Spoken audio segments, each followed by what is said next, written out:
Evangelio de Marcos, capítulo 16, versículo 15. Marcos 16, 15.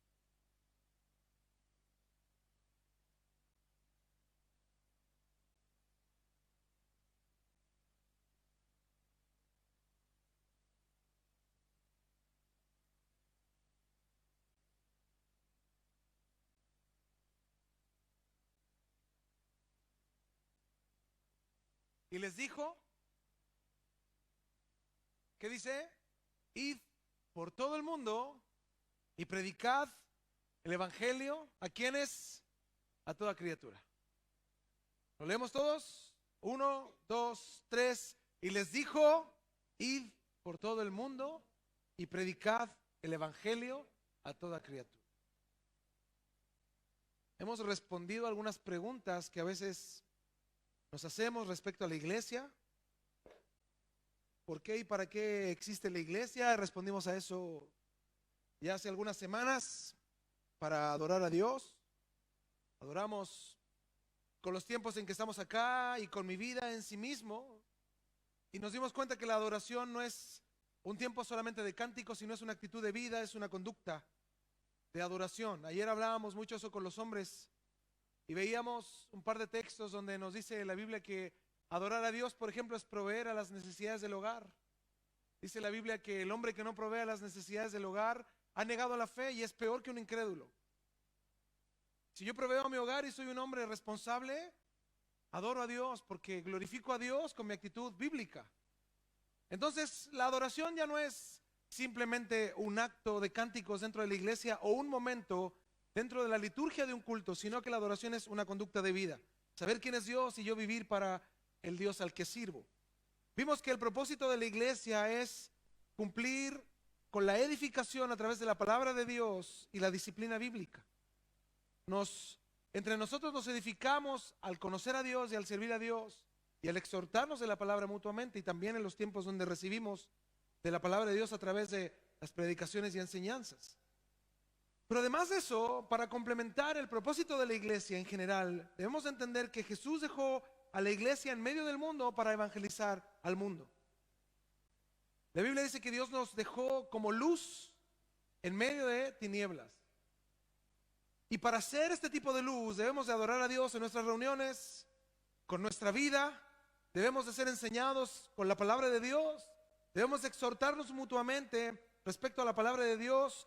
Y debemos de ser disciplinados por Dios para que aprendamos a vivir bajo parámetros bíblicos. Y ahí recién podremos testificar al mundo y ser realmente luz y sal de la tierra. Qué curioso, ¿no? Todos pensamos que es llegar a la iglesia y yo quiero predicar. ¿Y qué vas a predicar? ¿Quién te va a avalar? ¿Quién va a avalar tu predicación? No es tan solo que una iglesia te envíe, sino que el Espíritu Santo te use.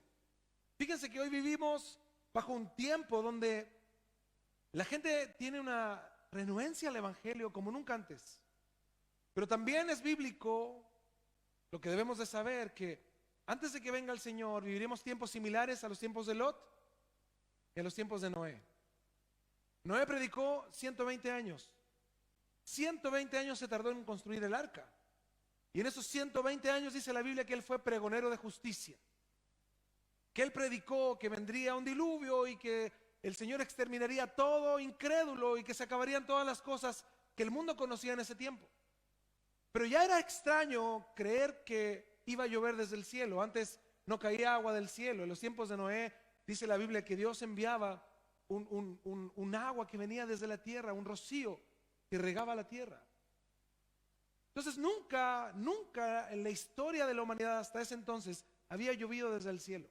Para nosotros ahora es normal.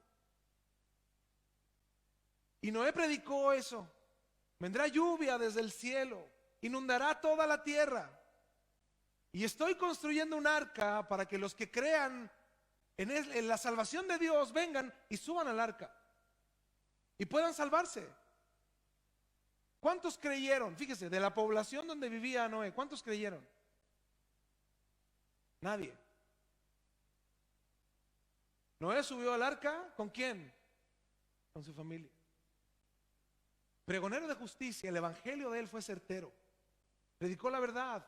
¿Y cuántos creyeron la verdad? Fíjate, hoy habla del infierno. ¿Quién cree en el infierno hoy? Qué curioso, ¿no? Nadie. Ayer platicábamos un poco eso con los hermanos. Y tú hablas del infierno, de la muerte, de la condenación, y la gente no cree. Es más, muchos dicen, no importa que me vaya al infierno. Yo sé que va a venir Satanás por mí y me voy a perder. Fíjense, es tan somero, tan simplón, como la gente ve su salvación, que es terrible pensar en lo que va a ocurrir. Por eso Jesucristo dijo, cuando venga el Hijo del Hombre, dice, ¿hallará fe en la tierra? ¿Habrá gente dispuesta a creer en Cristo, en el Evangelio de la salvación de Jesús aún? Ese es el tiempo que vivimos hoy. Por eso fíjate que cuando hablamos del Evangelio, la gente hoy no quiere, tan solo no quiere oír, sino que no cree. Con tu familia, ¿cómo te va cuando hablas de Cristo? Cuando le hablas del Evangelio. ¿Existe el infierno? Patrañas. ¿Dónde vas a tener tu eternidad? No sé, después. Piensan que van a vivir muchos años, que tienen libertad para decidir. Segunda de Pedro, capítulo 3, versículo 9. Nos exhorta a nosotros a entender respecto a esto, la urgencia de predicar el Evangelio y la causa de esa urgencia. Todos sabemos que es la salvación en sí mismo, pero la causa de esta urgencia es lo que la Biblia nos enseña. Segunda de Pedro 3:9 dice, el Señor no retarda su promesa. Según algunos la tienen por tardanza, sino que dice, es paciente para con nosotros, no queriendo que ninguno perezca, sino que ¿cuántos? Todos procedan ¿a qué? Al arrepentimiento. Fíjate, aquí está la explicación del por qué Cristo no ha venido, del por qué Dios no ha cumplido ya su plan. Fíjate, el Señor no retarda su promesa. Él es fiel y verdadero a sus promesas. ¿Cristo vendrá? Sí. Nosotros ya hemos aprendido que Cristo vendrá por nosotros y tenemos dos opciones como Él venga, ¿no? El arrebatamiento, que es un tema, hoy se ha vuelto un tema controversial dentro de la iglesia, pero también a través de la muerte. Dice que quien tiene la autoridad sobre la muerte es Cristo. Cuando Él murió, dice que Él tomó las llaves de la muerte y ¿de qué? Y del Hades, y se las quitó al que las tenía. Quien tiene el control absoluto de la vida y de la muerte es Jesús. Por eso cuando muramos, como decía un canto muy antiguo que está basado en las palabras de Pablo, sea que vivamos o muramos, del Señor somos. Como leía ahora Fernando. ¿A dónde huiremos de la presencia de Dios? Él está en todo. Es más, Él está presente en esta vida y estará presente en nuestra muerte.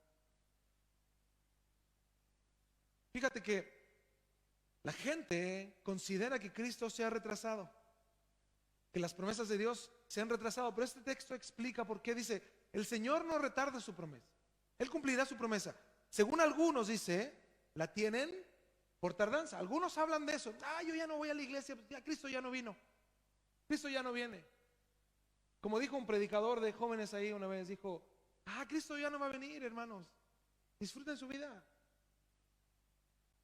Según algunos la tienen por tardanza. Si no, dice, ¿cuál es la causa de que Cristo no haya venido? Dice, es que paciente para ¿con quién? Fíjate, nos dice para con el mundo. ¿Con quién es paciente primero el Señor? ¿Por qué el Señor no ha venido? ¿Por qué el Señor no te ha llevado? ¿Por qué es paciente? Fíjate, contigo. Él espera que seas perfeccionado a la imagen de Cristo Jesús, para que el día que venga por ti seas salvo y te vayas a su presencia. Entonces Cristo no ha venido por ti porque es, ¿cómo? Paciente. ¿Con quién? Contigo, conmigo.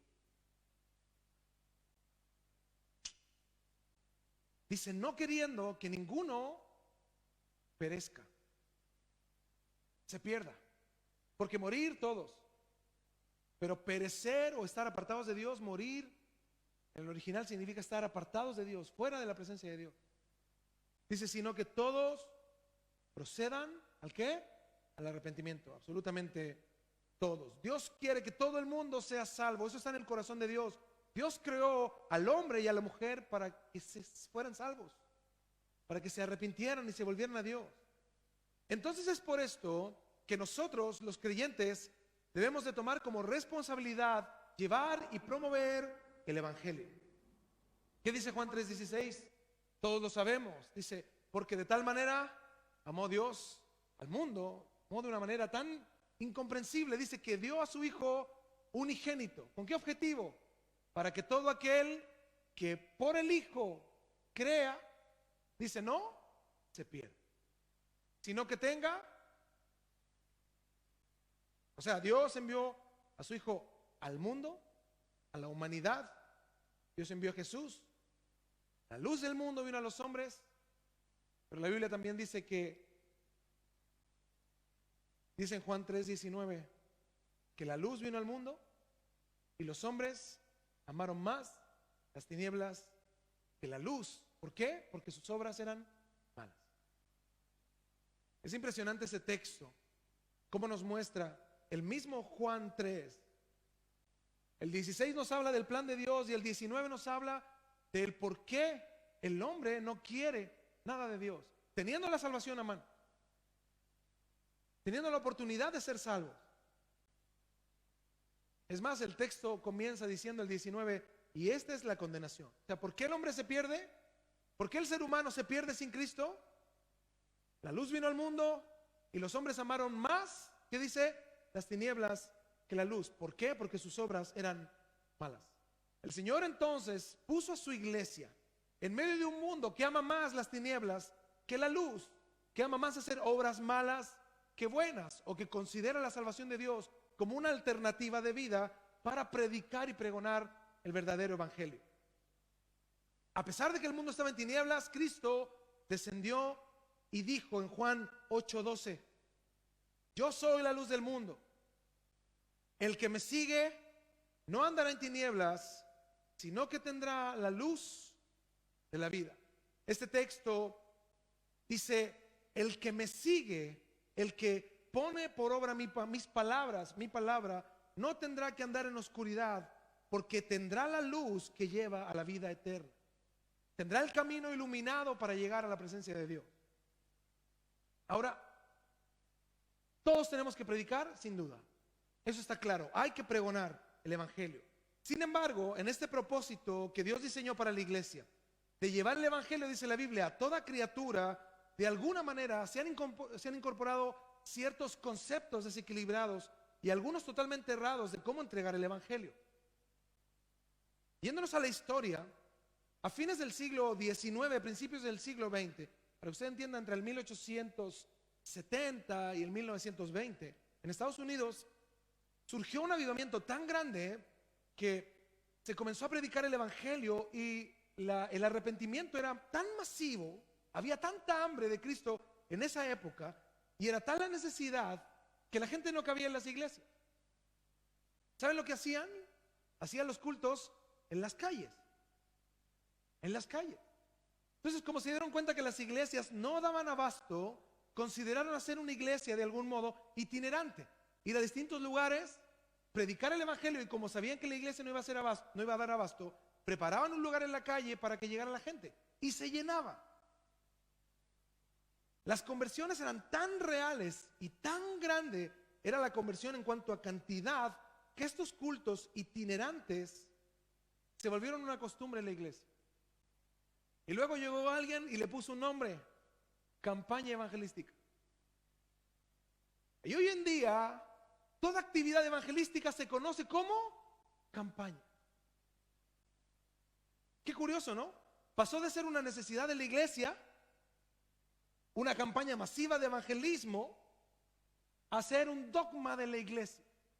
Que la única manera en cómo se puede predicar en muchos lugares es a través de campañas evangelísticas. Pero esto no tiene sustento en la escritura. Fue un acto realmente por una necesidad. Y este método hoy ha sido adoptado por la iglesia. Y solo algunos participan de las campañas, porque solo algunos se sienten evangelistas o con el llamado para hacerlo. Pero fíjate, ahí está el más grande error: encapsular a la iglesia en una acción para que algunos solo prediquen el evangelio, siendo una ordenanza para todos. Hoy en día Muchos en la iglesia creen que es asunto de algunos, que el grupo de evangelismo de la iglesia es el que debe de predicar, y yo no soy de evangelismo. Es como hay iglesias, por ejemplo, que tienen grupo de teatro, que ha visto, ¿no? Y vocalizan, bom, bom, bom, bom, bom, y andan como se ponen su cara así a lo Hamlet, y son como un grupo de élite dentro de la iglesia. Y cuando tú vas, no, es que tú no eres del grupo de teatro. O sea, tú no puedes hacer nada, estás limitado al grupo de teatro. Fíjate, eso mismo hemos hecho con el evangelismo. El evangelismo. Una vez un hermano me dijo, pastor, dice, yo tengo pasión por predicar a las almas, pero una pasión que no la puedo contener. Y le dije, pues vaya a predicar. No, dice, es que necesito juntar al grupo de evangelismo. Ok, le dije yo, mira, voy a dar el aviso el domingo, que todos los que quieran venir a predicar, se junten contigo aquí a las 6 de la tarde, tal día. Gracias, pastor, aleluya, vamos a alcanzar millones para el Señor. Ah, qué bueno, está bien. Dimos el aviso, hermanos, próximo día, sábado, a las 6, todos los que tengan un anhelo por predicar, estén aquí a las 6. Hay un hermano que los va a guiar y vamos a comenzar un tiempo de evangelismo. Llegó el sábado, adivinen cuánta gente llegó. Nadie, ni el apasionado. El apasionado no llegó. Yo cuando apareció como a las 2 horas, digo, ¿qué te pasó? No, es que tuve unos problemas, pastor. ¿Y la pasión qué? Puro bla bla. Pero lo que más le llamó la atención a él fue que no había llegado nadie tampoco. O sea, no llegó él ni llegó nadie. Me dijo, pastor, me dice, yo llegué tarde, dice, pero estoy francamente desilusionado, dice, de la iglesia. No hay nadie que quiera predicar. Yo le dije, mira, esta es la realidad de la iglesia. Es la realidad. Billy Graham dijo, un hombre que convocó a millones en sus campañas evangelísticas, dijo, menos del 10% de los que levantaron la mano para pasar al altar permanecen en una iglesia. Fíjate, y él predicó a millones. Millones. Entonces, este enfoque inhibe en sí mismo a cada cristiano, porque provoca que solo un grupo de la iglesia sea testigos de Jesucristo, pero los demás nos sentimos parte de otras áreas de la iglesia. Es por eso que el creer que solo algunos y con alguna metodología se puede solamente predicar es el más grande error respecto a la proclamación del evangelio. Miren, el evangelismo más efectivo que hay es la predicación de persona a persona. Usted me dice, pastor, pero ¿usted cómo sabe si usted no hace campañas evangelísticas? Sí las hicimos. Éramos 10 y terminaba la campaña evangelística y pensamos que íbamos a hacer 20. Y llegaba el domingo y ¿saben cuántos éramos? 9, porque alguno faltó, que estaba cansado de la campaña. ¿En serio? ¿Sí fue? Nosotros hicimos ayuda social, hicimos un montón de cosas para la comunidad, para que conocieran a Cristo, pero nos dimos cuenta que era una metodología humana. Querer alcanzar por medio de mis métodos, mi manera. Por ejemplo, hoy también se cree que solo por los medios de comunicación se puede predicar el evangelio en el mundo entero. Esto no es verdad.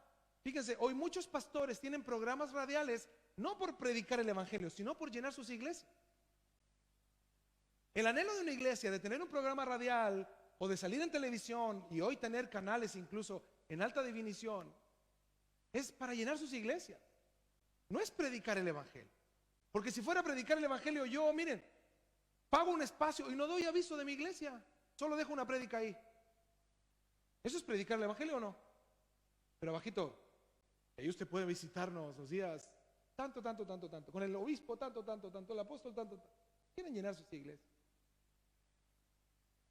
Yo no estoy diciendo que eso esté mal, pero sí quiero plantear que las metodologías respecto al evangelismo es un camino errado para la iglesia.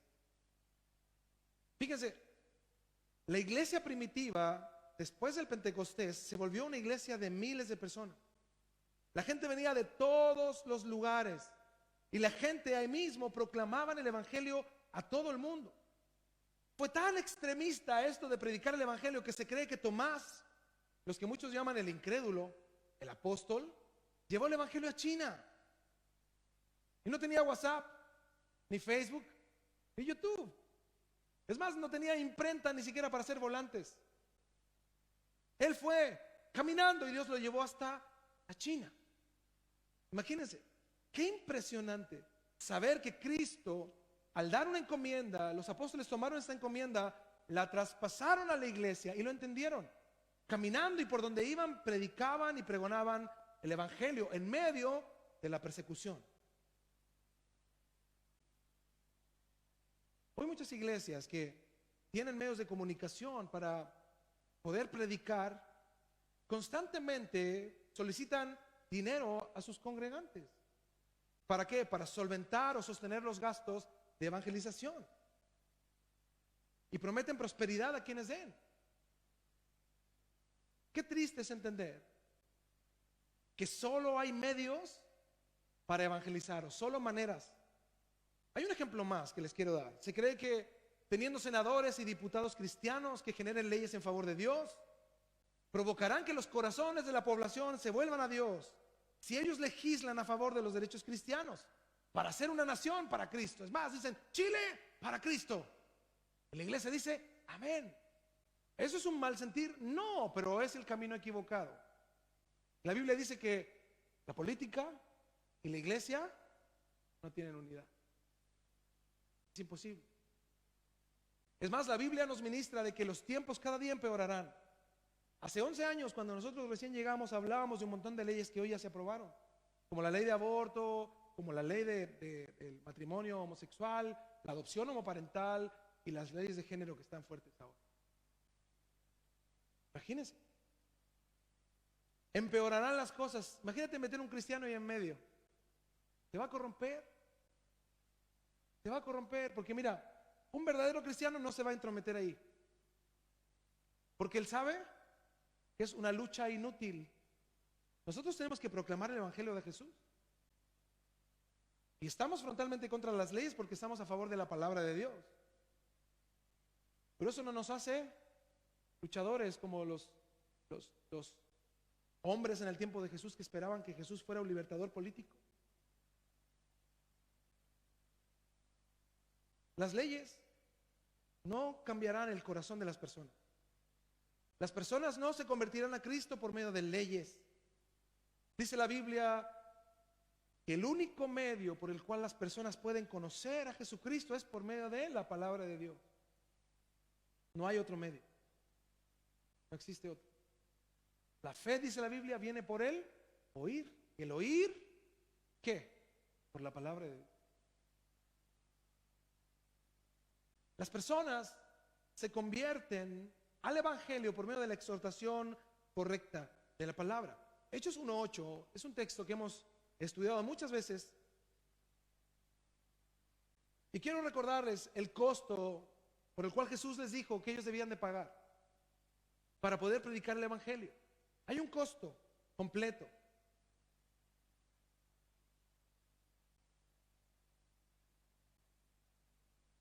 Dice Hechos 1:8, pero recibiréis poder cuando haya venido sobre vosotros el Espíritu Santo. O sea, sin el Espíritu Santo no pueden. Así lo plantea Cristo. Sin el Espíritu Santo no se puede. Puedes tener muchas habilidades, capacidades, estar muy estudiado, ser una persona muy carismática, pero sin el Espíritu de Dios no puedes.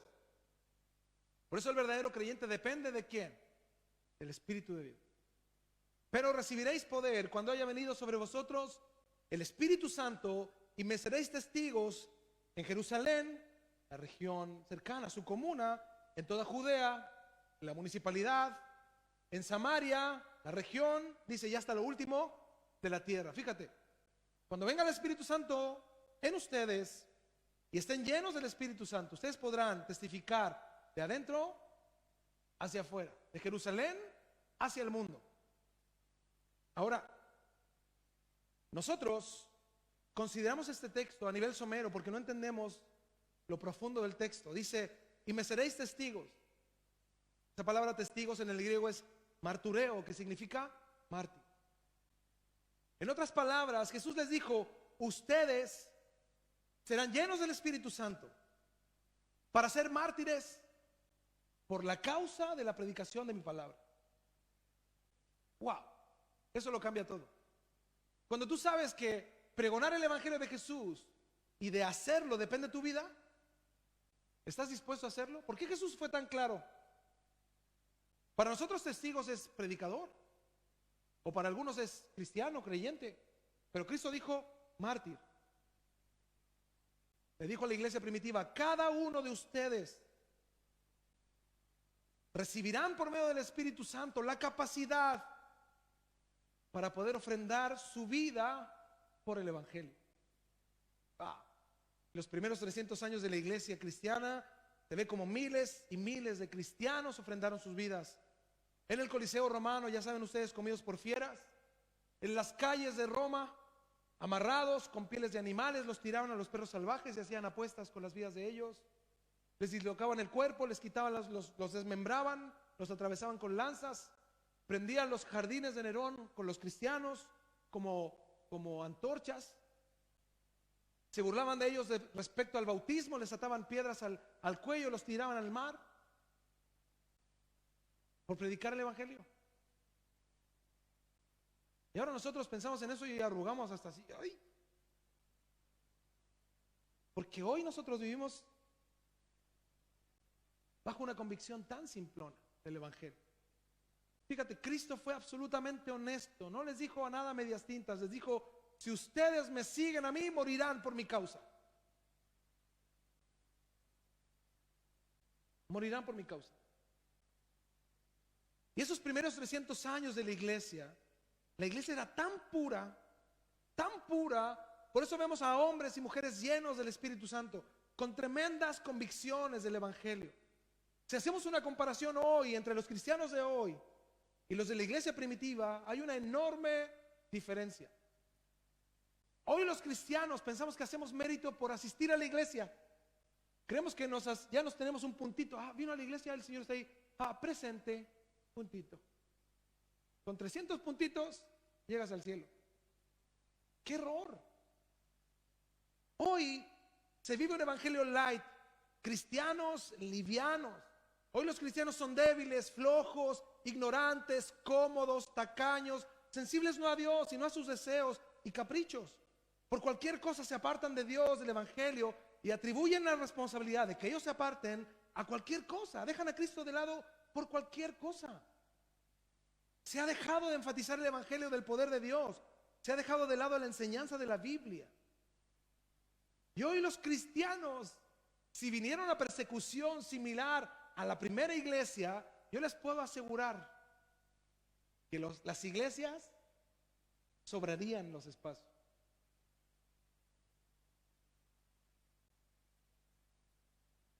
Si vemos el Nuevo Testamento, nos daremos cuenta que cada persona que tuvo una profunda convicción fue un proclamador del evangelio. Vamos a Juan capítulo 4. Y hace un par de semanas estudiamos algunos textos de la mujer samaritana. Ella tuvo un encuentro con Jesús y vamos a ver un poco eso. Juan 4.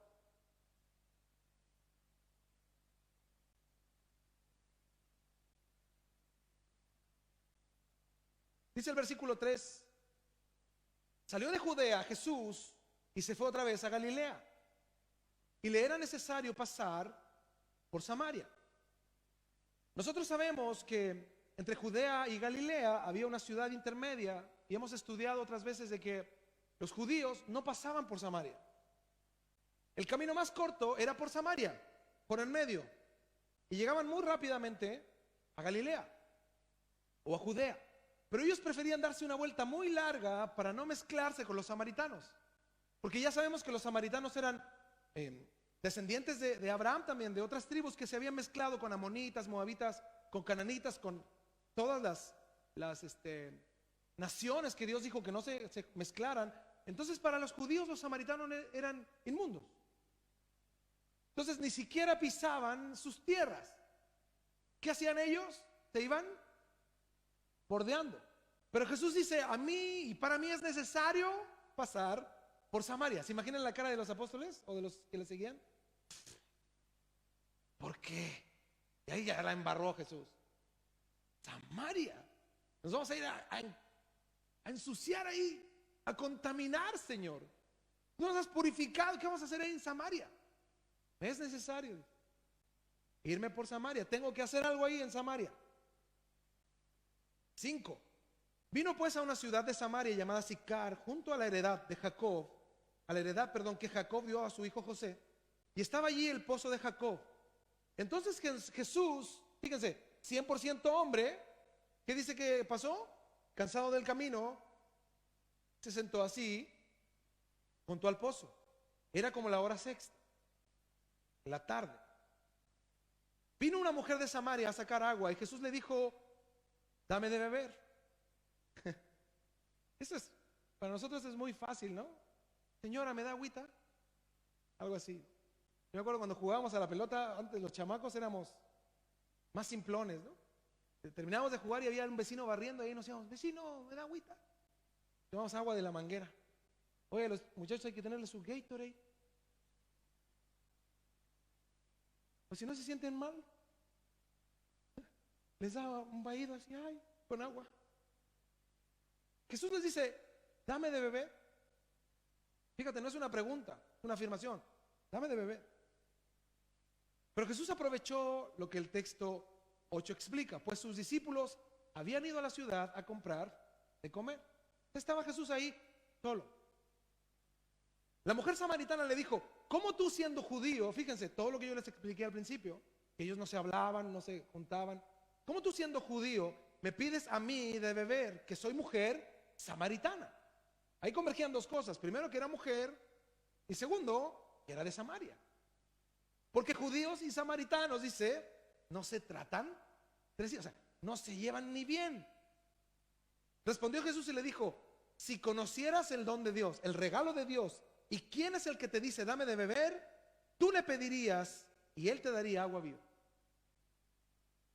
O sea, si tú supieras con quién estás hablando, si supieras, si tuvieras tú estudiado en tu vida que vendría el Mesías y supieras ahora que está frente a ti, dice, tú me pedirías a mí que te diera de beber.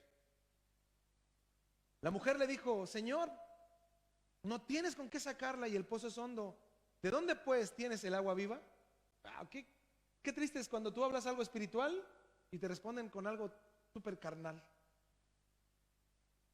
Ella estaba desconectada. Jesús hablándole súper espiritual a su interior, a su ser, y la mujer le responde de una manera muy humana. 12. ¿Acaso eres tú mayor que nuestro padre Jacob, que nos dio este pozo? Wow. ¿Del cual bebieron él, sus hijos y sus ganados? Respondió Jesús y le dijo, cualquiera que bebiere de esta agua volverá a tener sed, apuntando al pozo. Mas el que bebiere del agua que yo le daré no tendrá sed jamás, sino que el agua que yo le daré será en él una fuente de agua que salte para vida eterna. No escaseará, dice, abundará. La mujer le dijo, Señor, entendiendo un poquito, ¿no? Ahí voy, dice la mujer, dame de esa agua para que yo no tenga sed. Y aquí se cayó, ni venga aquí a sacarla. Jesús le dijo, ve, llama a tu marido y ven acá. O sea, la condición que te doy para que sepas de qué agua te estoy hablando, anda a buscar a tu marido. Respondió la mujer y dijo, no tengo marido. Jesús le dijo, ¿verdad? ¿Has dicho la verdad? ¿No tienes marido? Porque 5 maridos has tenido y el que ahora tienes no es tu marido. Esto has dicho con verdad. O sea, lo que tú dijiste, no tengo marido, es verdad, pero hablemos un poquito de la historia, ¿no? La mujer le dijo, Señor, estoy entendiendo un poquito, parece que tú eres profeta. Parece. Nuestros padres, dice, ahora que tú eres profeta, te quiero contar algo. Mira, nuestros padres adoraron en este monte y vosotros decís que en Jerusalén es el lugar de donde se debe de adorar. Cambiando ella completamente la conversación, no queriendo afrontar su responsabilidad ni sus conductas, sino hablando ahora de adoración. Jesús le dijo: mujer, créeme, que la hora viene cuando ni en este monte ni en Jerusalén adoraréis al Padre. Vosotros adoráis, le dice ella como samaritana, lo que no sabéis. Nosotros adoramos lo que sabemos, porque la salvación viene de los judíos. Mas la hora viene y ahora es cuando los verdaderos adoradores adorarán al Padre en espíritu y en verdad, porque también el Padre tales adoradores busca que le adoren. Dice: Dios es espíritu, y los que le adoran en espíritu y en verdad es necesario que adoren. Le dijo a la mujer, fíjense, de a poquito, un poquito más de iluminación: sé que ha de venir el Mesías, llamado el Cristo. Porque Jesús le dijo que la salvación venía de los judíos. Las promesas mesiánicas venían de la descendencia de los judíos.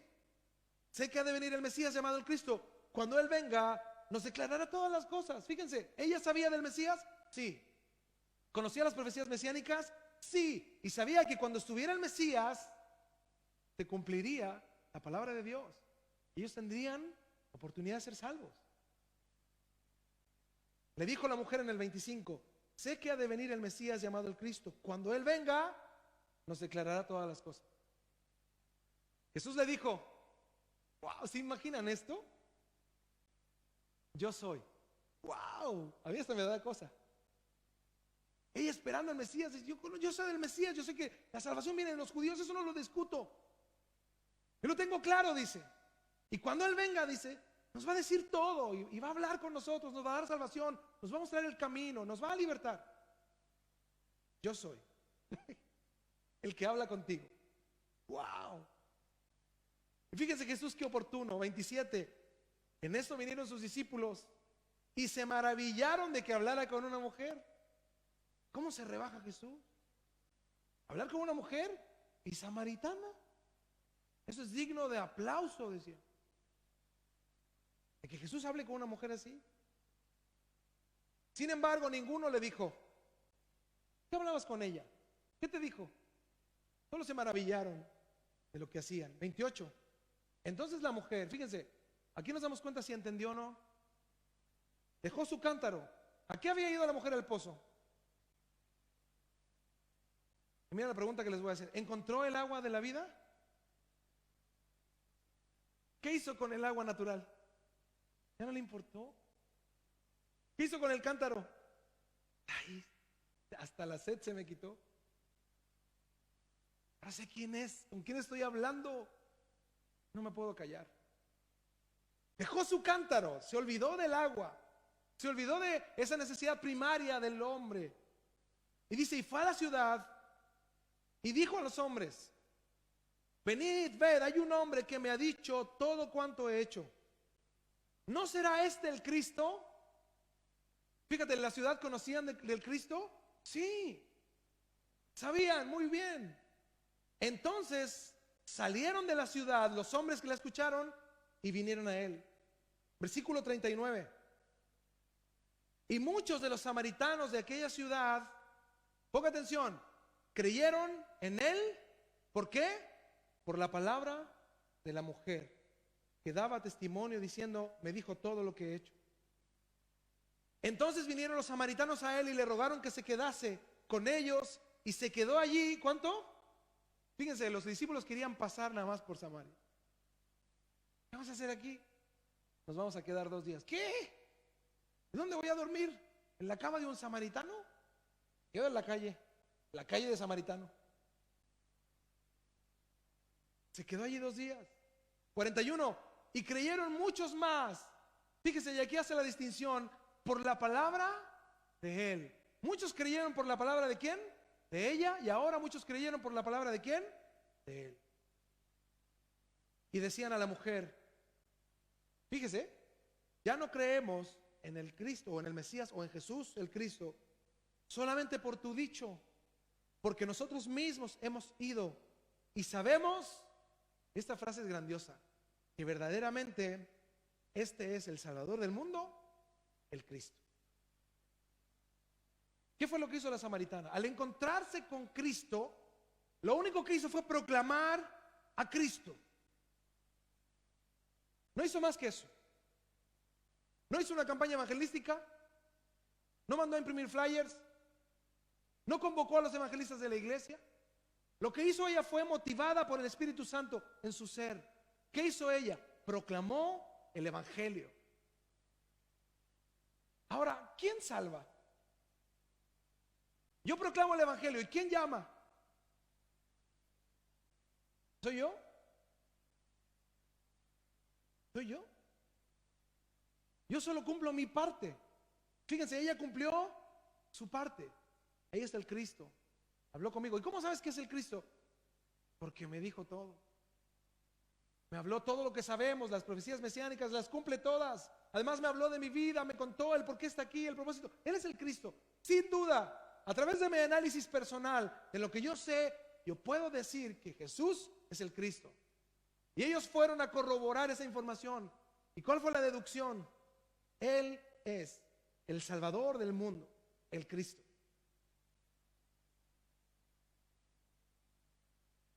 ¿Qué nos pasa entonces a nosotros que no predicamos el evangelio? En Hechos 8:1, antes de la conversión de Saulo de Tarso, dice que Esteban comenzó a proclamar las maravillas de Dios y lo tildaron de hereje. Y por esa herejía lo sentenciaron a muerte, a morir apedreado.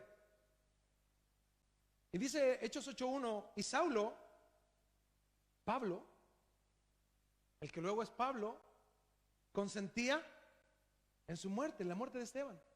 Le fueron a preguntar a Pablo, a Saulo, ¿lo matamos? Mátenlo, es un hereje. Está en oposición a la ley, a Dios. En aquel día, dice, hubo una gran persecución contra la iglesia que estaba, ¿dónde? En Jerusalén.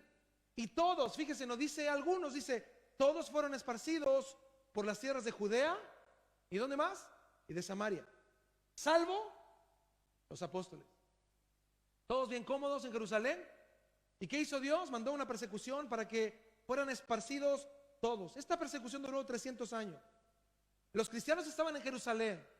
Jesús les dijo que fueran por todo el mundo a predicar el evangelio a toda criatura y serían mártires por la causa del evangelio. En Jerusalén, en Judea, en Samaria y hasta lo último de la tierra. Por eso es impresionante. Ellos estaban en Jerusalén y dice que fueron esparcidos por Judea y por Samaria. Solo faltaba lo último de la tierra. Y la persecución cumplió su objetivo de que fueran esparcidos por todos lados. Versículo 4 de Hechos 8.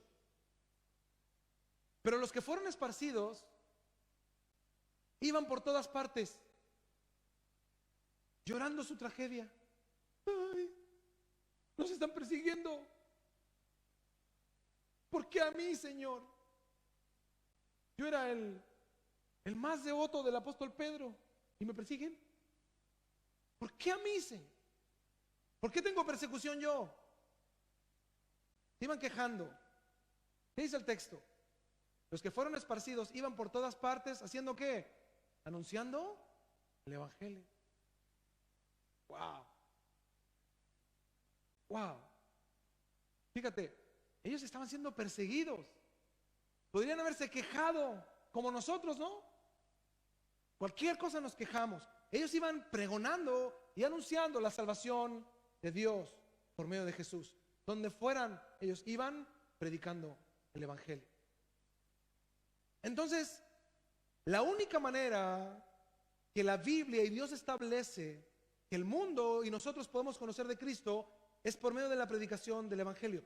No hay otro modo. Romanos 10:14, búsquelo por favor. El siguiente libro después de Hechos.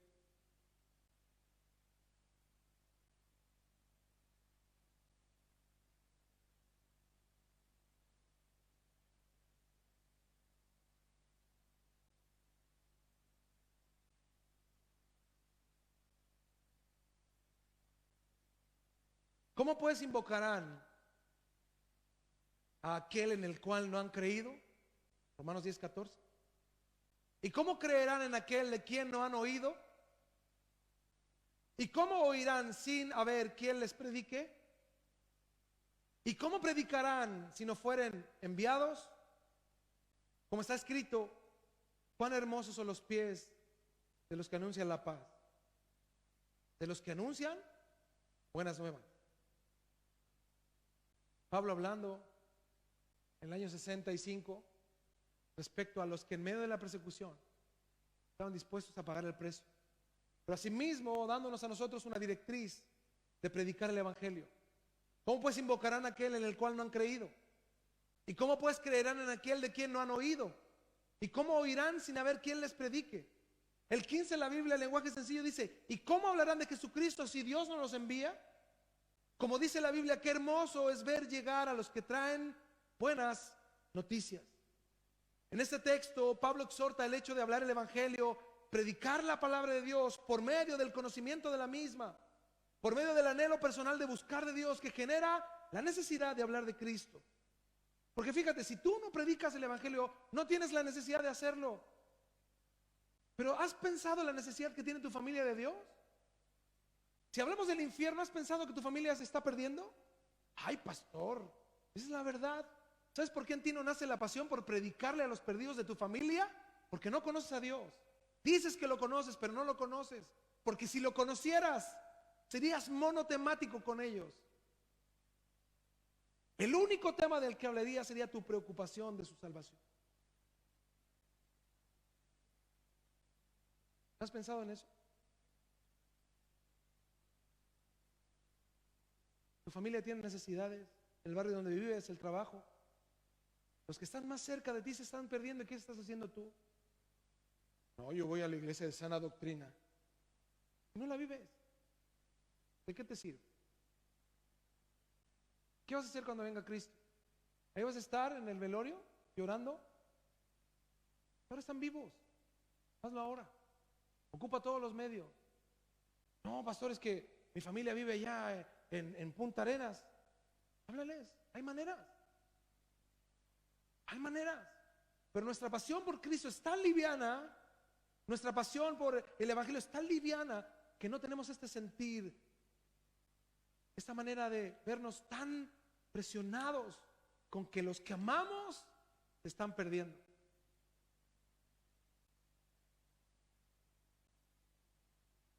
¿Saben que a mí lo que más me impresiona, que podemos ver en Filipenses 4:21, hasta dónde llegó la predicación del evangelio por medio de Pablo? Me impresiona. Él no se cansaba de predicar la palabra de Dios. No se cansaba de exponer el evangelio. Es por eso que para poder exponer el evangelio, yo necesito lo que hablamos las semanas anteriores: adorar a Dios con entendimiento y comprensión para ser llenos de su presencia. Necesito vivir en adoración a Dios para que Él me dé entendimiento a través de la exhortación de la palabra y ser edificados en la iglesia. Y también ser edificados por otros creyentes y relacionarme con creyentes maduros.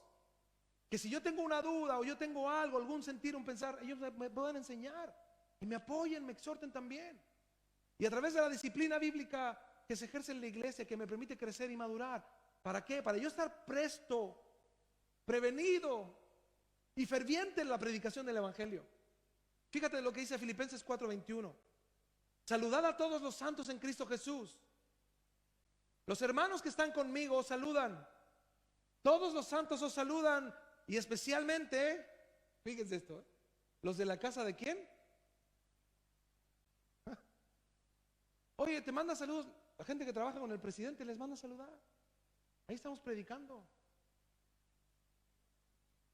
Fíjate, Pablo llevó el evangelio hasta la casa del mismísimo César. Y no hizo una campaña evangelística fuera de la casa del César. Ni un punto. Tú, César, que estás ahí detrás de la puerta, de la ventana, escucha.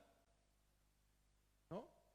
La predicación personal, el evangelismo personal, llegó a todos: religiosos, mujeres importantes, filósofos, pescadores, trabajadores rurales, matrimonios, a toda clase de personas, e incluso a la casa del mismísimo César. Ayer un hermano daba testimonio aquí en los varones y decía: si hermanos, decía, yo llevé en mi taxi a un curita, a un padrecito, y ahí le dije al padrecito: ¿sabía usted que Cristo viene? El padrecito le dijo: ¿qué? Y ahí nos contaba el hermano que exhortó al padrecito. Y cuando el padrecito se bajó de su auto, dice: voy muy bien, dice. Esperen al Señor y el hermano, y usted también. Dios nos da la oportunidad de exhortar de la palabra, de prevenir al mundo. Fíjate, no te quedes con la responsabilidad en tus manos. Vas a llegar ante la presencia de Dios y Él te va a decir: ¿qué hiciste? ¿No lo engordaste como oveja ahí engordada? Crecías y crecías. ¿Y cómo? ¿Cuándo compartiste? Mi palabra, mi evangelio. Tus familiares todos van a estar individualmente frente al trono de Dios. ¿Sí sabías eso? ¿Te gustaría que tus familiares digan: mira, ahí tú tienes a uno que no me dijo nada? No me dijo nada. Así dice la Biblia. Debemos exhortar a todos, prevenir a todos, hablar del evangelio a todos. Hoy el evangelio no es recibido, yo te advierto, eso nos pasa a todos. Nadie quiere nada con el evangelio. Pero eso no nos debe a nosotros de restar de predicar su palabra. En los tiempos de Pablo se convertía el esclavo y el esclavo compartía al amo y se hacían hermanos en Cristo. La sirvienta le predicaba a la mujer rica a quien le trabajaba y se hacían hermanas en Cristo. Las vidas de los cristianos que vivían bíblicamente eran tan poderosas porque sus vidas, al descansar en el evangelio de Jesús, mostraban a Cristo con sus hechos. Pero el día de hoy los cristianos no quieren testificar afuera, solo dentro de la iglesia. Quieren contar a otros cristianos su testimonio, pero esto es lo que debes de hacer afuera. Pues aquí ya conocemos al Señor. Tú puedes animar a otros por medio de la exhortación, pero debemos de contar lo que Dios ha hecho con nosotros afuera, como lo veíamos al principio, el Salmo. Cuántas maravillas y cosas Dios ha hecho por nosotros, su misericordia es abundante. ¿Qué te resta entonces para predicar de la palabra de Dios? Por eso la iglesia es para venir a adorar a Dios, aprender de la palabra de Dios, que Dios nos ministre, nos capacite, nos enseñe, nos aconseje, nos animamos entre nosotros por medio del conocimiento de la palabra de Dios. Somos disciplinados por medio de la palabra y asimismo estamos capacitados para testificar las maravillas que Dios ha hecho por nosotros. Pero hoy, ¿qué esperamos? Que venga un evangelista a la iglesia, o que alguien se levante con ese ministerio, que vengan a hacer el trabajo que nos corresponde a nosotros. A usted y a mí nos corresponde el trabajo de predicar el evangelio, pero esto es causa del alejamiento de la escritura de los hermanos. Hoy en las iglesias, yo hablaba el otro día con una persona, me decía: todos esperan un avivamiento. Todas las iglesias esperan que se les llene su lugar a través de un avivamiento. Todos esperan la gran cosecha de que se llenen las iglesias. Pero qué triste saber que la Biblia habla claramente de que antes de que venga Cristo vendrá la apostasía. Lo anticristiano será lo que abundará dentro de la iglesia, no un corazón para Dios. Por eso muchos dicen: pastor, yo quiero servir a Dios. Y el problema es que la mente de servir a Dios es hacerlo frente a una tarima o en un púlpito o en alguna actividad dentro de la iglesia. Pero el cristiano se ha olvidado que el verdadero servicio a Dios comienza con la testificación de las maravillas que Dios ha hecho por él. ¿Saben qué? Hay algunos de nosotros a los cuales Dios nos llamó a servir dentro de la iglesia activamente, pero Dios nos llamó a todos, escúcheme, a todos a hacer luz del mundo. A todos nos llamó a testificar. Una vez un hermano me dijo: oiga, pastor, usted que es amigo de algunos artistas, dice, ¿por qué no le predica a alguno? Así se hace famoso, después lo pone a cantar y se le llena la iglesia. Y así nos canta, decía el hermanito. Yo traigo a mis familiares, tengo que se aprenda una canción bien llorona, y ahí les presentamos el evangelio. ¿Qué metodología, no? Hoy muchos dicen que son, muchos, hasta los más perversos, dicen bendiciones. Pero es lamentable ver que muchos cristianos famosos ni son cristianos. Juan 4:35, por favor. Y ponga atención a cómo Cristo nos ministra. Juan 4:35.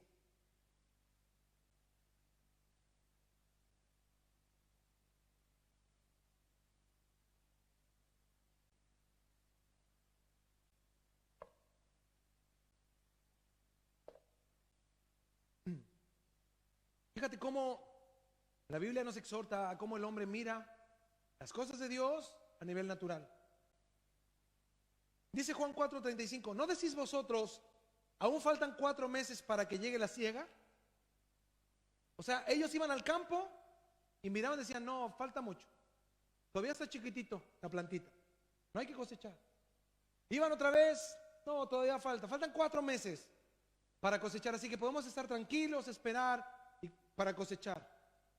He aquí os digo, fíjate Jesús, la urgencia, alzad vuestros ojos y mirad los campos. Está hablando a nivel espiritual, no natural, porque ya están blancos para la siega. Y el que siega recibe salario y recoge fruto para vida eterna, para que el que siembra goce juntamente con el que siega. Porque en esto es verdadero el dicho, uno es el que siembra y otro, fíjate, a lo mejor tú le vas a hablar a uno de la palabra de Dios. E iba a quedar la semilla y a lo mejor no va a dar fruto, contigo no va a querer nada. Pero va a llegar otro y a través de tu buen testimonio, lo que tú sembraste en él, otro puede cegar. Por eso esto no se trata tan solo de recoger, sino también sembrar. Nosotros vamos a hacer las dos labores, sembrar la palabra y recoger también el cielo. 4:38. Yo os he enviado, dice, a cegar. Eso es una urgencia. Vayan, dice, prediquen. Tienen que ir, tienen que salir. Lo que vosotros, dice, no labrasteis, otros labraron y vosotros habéis entrado en sus labores. O sea, ustedes son el relevo. La Biblia, traducción 95, dice, yo los he enviado a ustedes a cosechar donde otros ya han trabajado y sufrieron. Otros se fatigaron y ustedes han retomado las labores del trabajo de otros. Fíjense, Dios nos dice, salgan a predicar. Pero las frases de las iglesias hoy son, ven por tu milagro. Qué curioso, ¿no? Y los cristianos van en vez de salir. Nosotros tenemos una labor y un llamado de Dios todos los días de la semana. Predicar el evangelio a los que se pierden. Nuestras familias. Los familiares. Cercanos, compañeros de trabajo. Una urgencia. Predicar la palabra de Dios. Aunque te rechacen, mira, ¿qué es mejor? ¿Que te rechacen por decir la verdad? O que tú sepas que esa persona sin Cristo un día muere y tú has sido responsable de no hablar del evangelio. Hoy se ha cambiado todo. Asimismo en la historia de la iglesia. Hay prácticas hoy dentro de la iglesia que no son bíblicas. Yo estudiamos en algún momento cuando por la multitud de personas que llegaron a la iglesia se cambió el bautismo por inmersión al bautismo por aspersión. ¿Se imaginan ustedes a los apóstoles? Id y haced discípulos a todas las naciones, bautizándolos en el nombre del Padre, del Hijo y del Espíritu Santo. Y en la primera predicación de Pedro, ¿cuántos se convirtieron? Miles. Ahora imagínense a los apóstoles bautizando a esos miles. ¿Cómo lo hicieron? Pregunta, ¿por aspersión o por inmersión? Que son muchos. Bueno, tráelos de a grupo. La Biblia dice que bautizo es sumergir. Yo no lo hago a mi modo, lo hago como dice la palabra. ¿Pero qué hizo la iglesia? Como nos están persiguiendo y como hay muchos, hagámoslo rapidito. Párense todos aquí y miren, chin chin, chin chin, chin chin, chin chin. La iglesia cristiana, ¿ustedes piensan que solo la iglesia católica hace eso? No, la iglesia evangélica lo hace. Bautismo por aspersión, no bíblico. Se cambió lo real por la idea. Asimismo, el espíritu monástico. Muchos cristianos quieren barrios cristianos, hoteles cristianos, complejos turísticos cristianos, cementerios cristianos, como que se van a ir al cielo, ¿no? Si lo entierran ahí. Alimentos cristianos, sistema de telefonía celular para cristianos, medios de comunicación cristianos, partidos políticos cristianos, todo cristiano. Yo me acuerdo acá un barrio que se llama Los Apóstoles, lo promocionaban mucho por la radio cristiana. Barrio Los Apóstoles, un barrio completamente cristiano. Oh, ¿se imaginan? Usted andaba con el amén ahí con todos. Amén, hermano. Dios te bendiga, hermano. Siervo del segundo piso, Dios te bendiga. El del cuarto, hermano, amén. ¿Quién busca? ¿Un hermano? ¿Se imaginan? Fue un fracaso. ¿Sabes cuántos cristianos compraron casa ahí? Las ideas. Aislarse del mundo, salirse del mundo, lo que aparentemente está bien, pero ¿está bien? ¿Hay algún apoyo bíblico? Sin duda no. Por eso Santiago 1:27 dice, la religión pura y sin mácula delante de Dios, el Padre es esta. O sea, la persona que ha nacido de nuevo y quiere retribuirle a Dios, quiere honrar a Dios, quiere demostrar que Cristo reina en su vida, tiene que hacer esto: visitar a los huérfanos y a las viudas en sus tribulaciones, llevarle provisión, la comida, lo que necesita para subsistir y guardarse sin mancha del mundo. Estamos en el mundo, pero no te olvides, no eres del mundo. Y aquí vives, rodeado del mundo en todo. Tú prendes la tele, el mundo, prendes la radio, el mundo, andas en el auto, se te atraviesa el mundo. ¿Sí? ¿Quieres sacar lo peor de ti? Vas al trabajo, el mundo, vas en el metro, el mundo, todo. Hoy nos contaban que los hermanos venían en el metro y un muchacho se tiró ahí en las vías del metro. ¿Suicidó? Fíjate, tú vienes con la mentalidad de venir a adorar a Dios, a servir a Dios, y mira la noticia. El mismo medio que tú ocupas para servir a Dios, otros lo ocupan para quitarse.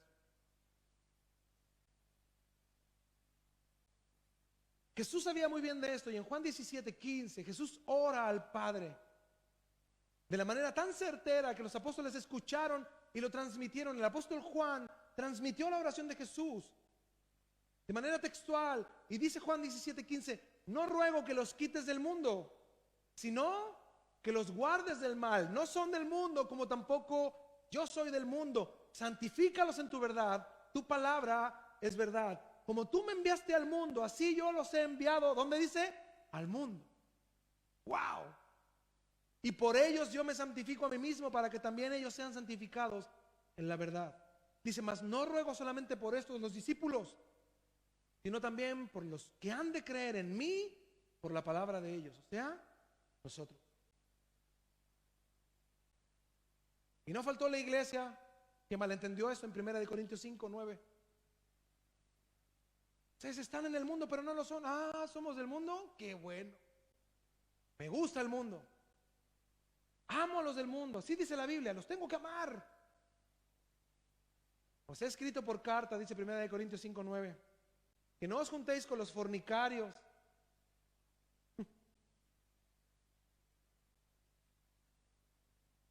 Esto hacían ellos con los de afuera. Veían las conductas de algunos y decían, contigo no me junto, fornicario, adúltero, cochino, inmundo, mentiroso, garabatero, traicionero. ¿Y no les hablaban? Y dice el 10, no absolutamente con los fornicarios de este mundo, o con los avaros, o con los ladrones, o con los idólatras, pues en tal caso os sería necesario salir del mundo. Entonces les dice Pablo, miren, en el mundo está lleno de fornicarios, avaros, idólatras, ladrones. Está lleno. Pero no pueden dejar de tener comunicación con ellos, porque ustedes son la luz del mundo.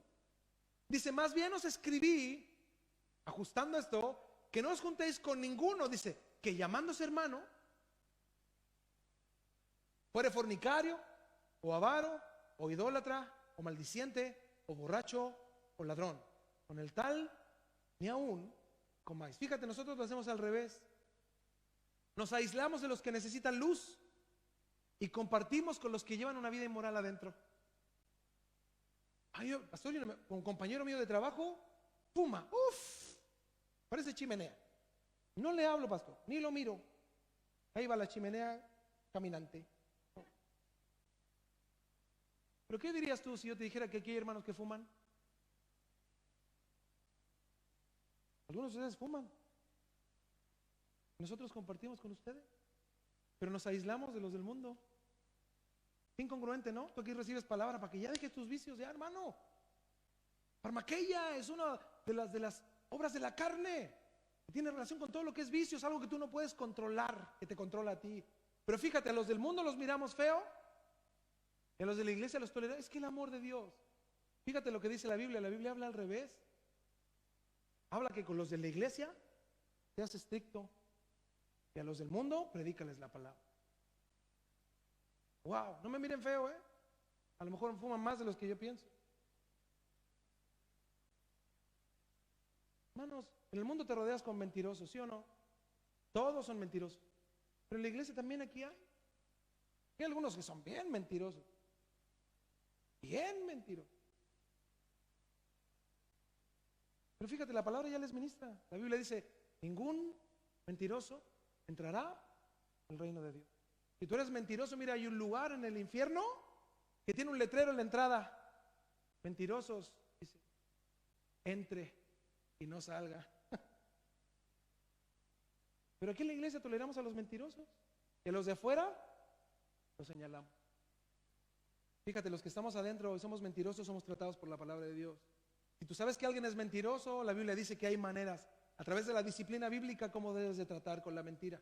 Pero los de afuera, tienes que exhortarles que la mentira los aparta de la salvación de Dios, que ellos necesitan de Cristo. No es lo mismo practicar el pecado de los del mundo que ser luz del mundo. Para ser luz del mundo debes de buscar de Dios, conocer de Dios, adorar a Dios, y así podremos ser luz. Yo he escuchado predicaciones como esta. Una vez un hermano dijo, no se laven los dientes con pasta Colgate porque tiene el 666 y se va a llenar de demonios. Los dientes, me imagino. Una de las cosas que más dañan es que no se enseña a través de una manera bíblica o objetiva. Hay muchos acá que son así, bien suspicaces para las cosas de Dios. Pero si fuéramos concretos, profundos, Dios nos envió en medio de un mundo que legaliza el aborto, que tiene matrimonio homosexual, la adopción homoparental, el cambio de género. Nos envió en medio de un mundo que se está abriendo aún a lo más insólito y pervertido. El otro día una muchacha de Disney, una de las más famosas artistas de Disney, dijo, yo soy pansexual. Pansexual. ¿Y saben lo que es eso? Justamente es eso. Nadie sabe qué es. No les explico. Es que ella puede relacionarse con hombres, mujeres, travestis, transgénero. O sea, a ella le gustan todos. El otro del Señor dice que se cree que dálmata. Dice que él es un perro. Hermanos, y nuestra sociedad, un perro. Les presentamos al perro humano. Nuestra sociedad es insólita, como nunca en la historia. Y aquí nos puso Dios, como Daniel, que él estaba en medio del reino de Babilonia, totalmente contaminado, pero él decidió no contaminarse. Usted me puede decir hoy, pastor, pero miren, en mi trabajo hay tanta inmoralidad, hay tantas malas palabras, hay robos, hay mujeres que han abortado, hay homosexuales, hay lesbianas, son corruptos, son adúlteros, la secretaria anda con el jefe, hay drogadictos, alcohólicos, se emborrachan todos los días, hay personas que no quieren nada con Dios, ya no aguanto más. Quieren un trabajo cristiano. Ore por mí para que Dios me dé un trabajo donde hayan puros hermanos, pura gente santa, donde sean todos íntegros, donde todos sean fieles en sus matrimonios, donde solo tomen bebida light o cero. ¿Dónde está ese lugar? Me pregunto yo, ¿no? Yo tampoco lo he encontrado. No existe.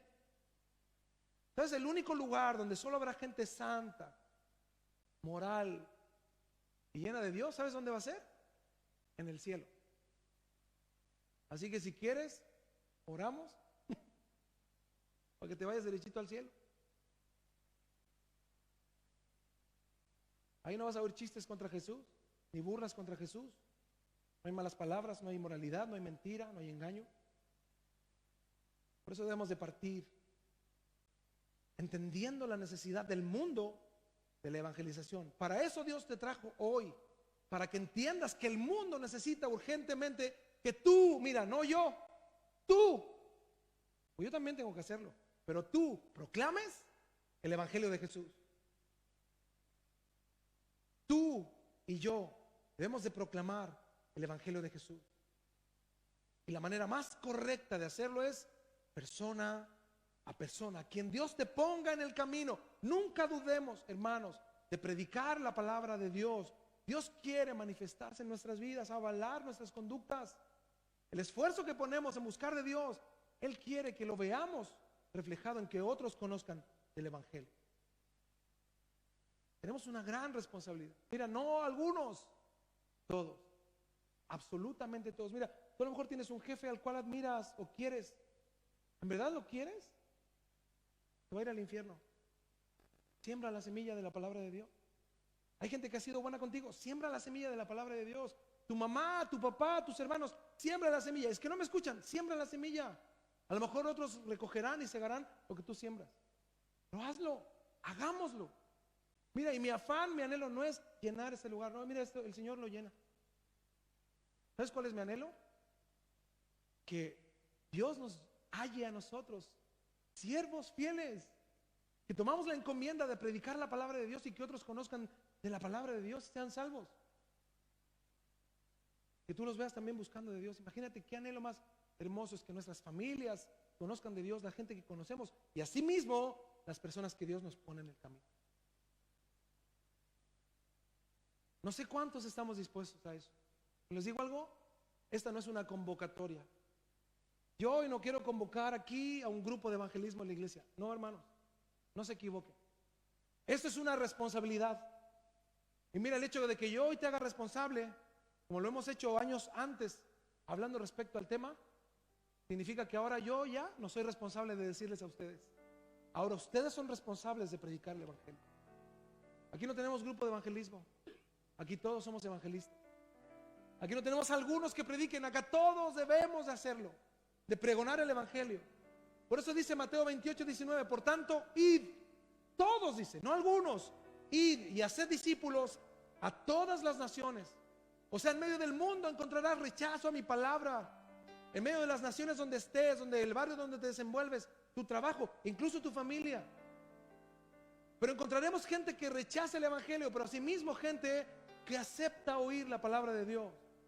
Id y haced discípulos a todas las naciones. Fíjate, no es tan solo tirar la semilla, sino es tratar de que ellos conozcan al Dios verdadero, bautizándolos en el nombre del Padre y del Hijo y del Espíritu Santo, enseñándoles que guarden. Esto en el original significa que vivan. Tú enséñales a los demás que vivan. Tú vive, tú exhorta para que los otros puedan vivir, enseñándoles que guarden, que vivan todas las cosas que os he mandado. Y esta es la promesa si somos obedientes. Y he aquí, dice el texto, yo estoy con vosotros todos los días. ¿Cuándo? Todos los días. Como recién exhortaba Fernando, en la oscuridad, en la lejanía, donde vayamos, el Señor dice, todos los días. Todos los días, hasta el fin del mundo. Y termina el texto diciendo, amén. Así sea. Así se hace. Póngase de pie, por favor.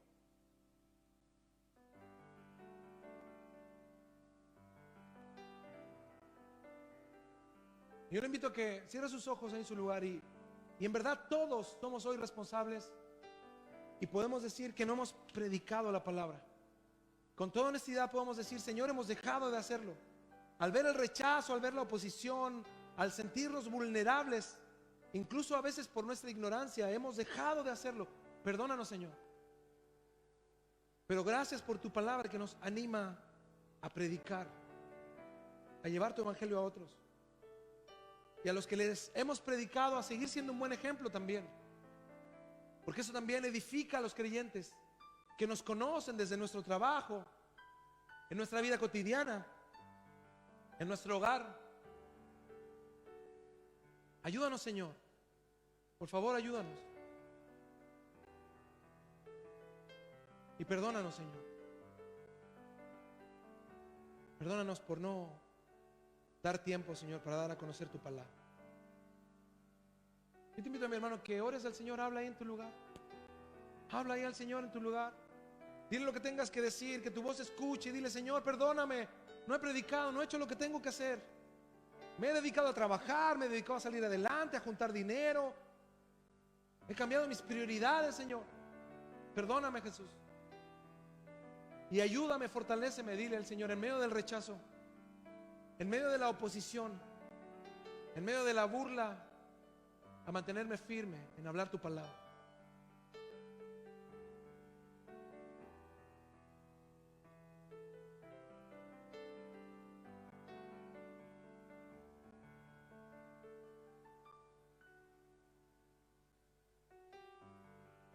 damos gracias.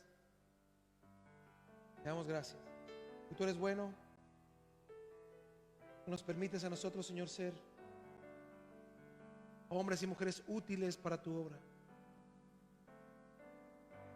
Gracias, Señor, por los que anhelan este llamado en su corazón, el llamado urgente de predicar tu palabra. Ayúdanos, Señor. Llénanos de tu Espíritu Santo para que otros puedan conocer. Te damos gracias porque sabemos, Señor, que tú nos recordarás, dice tu palabra, todas las cosas en el momento oportuno para poder predicar por medio de tu palabra y no tan solo nuestras experiencias. Porque dice tu palabra que conoceremos la verdad y la verdad nos hará libres. Y eso necesita nuestra sociedad y el mundo hoy, Señor. Te libres del pecado, nos acecha y volvernos a ti. Te damos gracias. Muchas gracias. A través de Jesús te damos gracias. Amén. Amén. Amén.